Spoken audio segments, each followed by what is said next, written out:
Oi, bom dia. Hoje a gente está aqui para falar do coronelismo em chá de voto, do Victor Nunes Leal, também um clássico da sociologia política, e ele também vai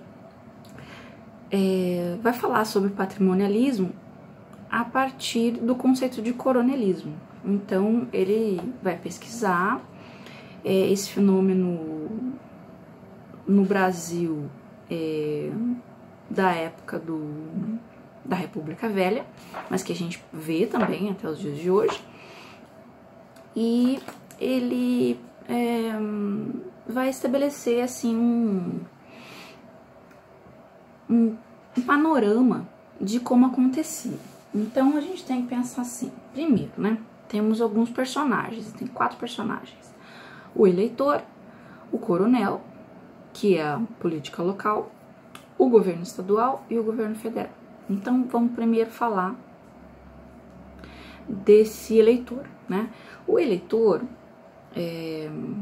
desse momento e nessa época, desse momento e desse lugar, ele é ignorante, ele não sabe ler, e para ele, como o Estado não chega até o lugar onde ele mora, tudo que chega até lá, como saúde, educação, né, o mínimo que seja, qualquer coisa que chegue, a luz, sei lá, é o coronel, parece, né? Parece que é o coronel que traz, né? Então, o coronel, ele é visto como um benfeitor, né? Aquele que traz as coisas boas para a região. E, por outro lado, o coronel estabelece com esse eleitor uma relação chamada de compadrio. Por quê?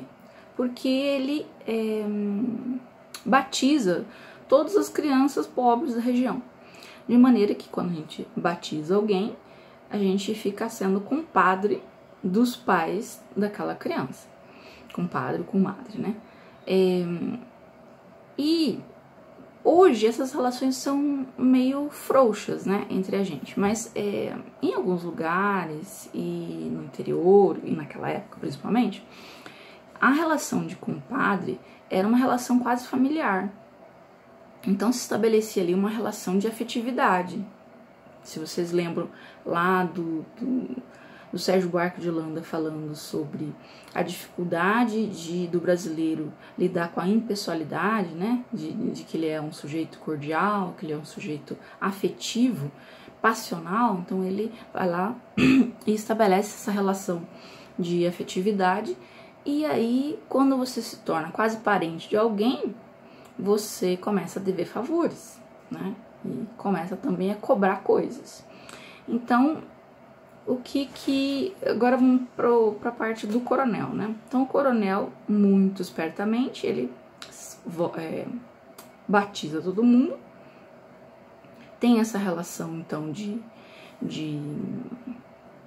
compadrio com os eleitores, e mesmo em épocas que não é eleição, o coronel, ele faz coisas muito que marcam a vida das pessoas, dos eleitores. Então, tem uma lista grande aqui, né? Ele arranja emprego, ele empresta dinheiro, ele providencia médico, ele que mais? Redige cartas, ele lê correspondências. Então, para aqueles compadres, né, os eleitores que não sabem ler, eles têm essa relação de extrema gratidão, né, para o coronel. A única forma da pessoa saber daquela pessoa distante, amada e tal, é através da carta, e é o coronel que vai perder, né, o seu tempo ali lendo aquela carta para ele.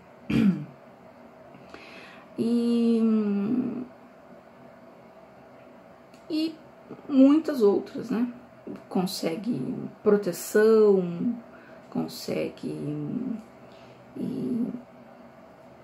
ceder animais para viagens e muitas coisas. Além do coronel ser também fazer o papel da polícia e do juiz, né? Então ele e seus capangas recebem lá qualquer reclamação de um dos seus compadres e eles se reúnem e vão resolver o problema. Que, né, como o Estado não está lá, se resolve de outra forma. Uma coisa importante é que o coronel não é necessariamente um coronel, né? Ele é o sujeito mais rico da região.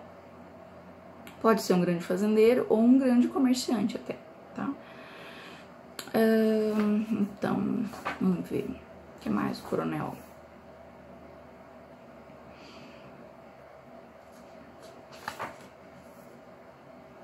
Tá. Então, assim, os partidos políticos, e a gente tá falando na República Velha, né? Tem uma certa eleição, né, ali.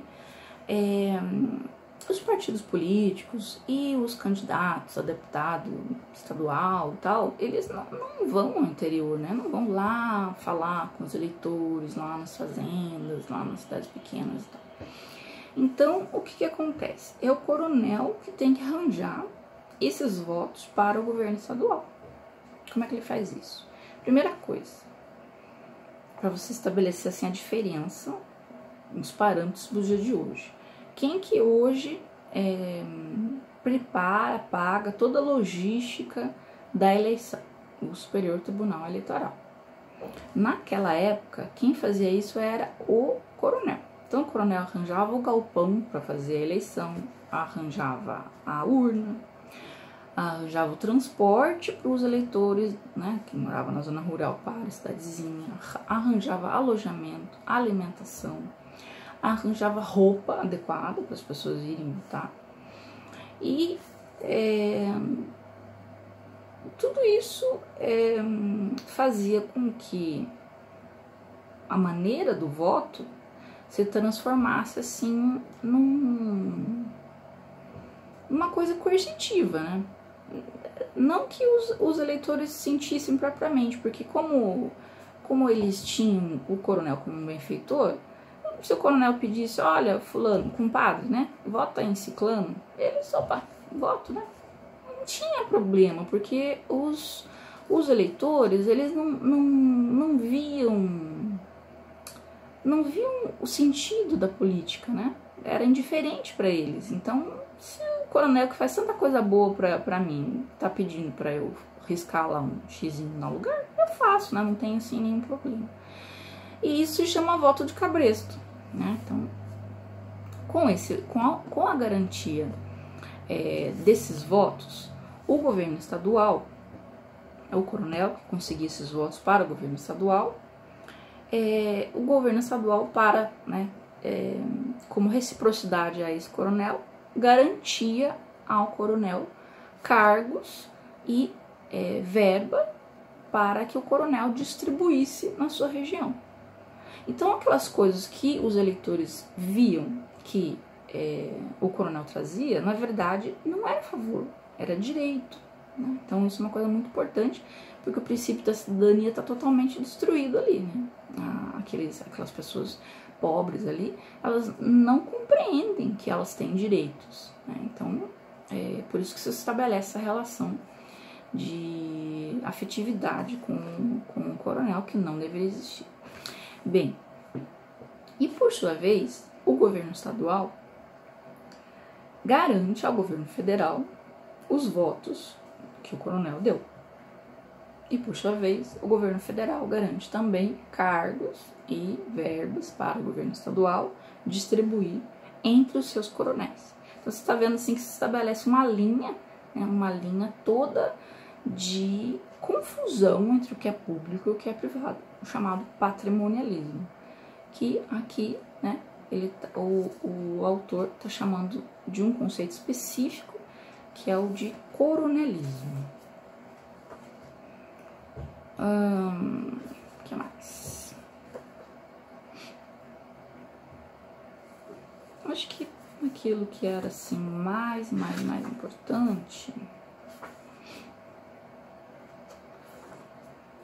Acho que era isso, tá? Então, é isso. Espero que tenha ajudado.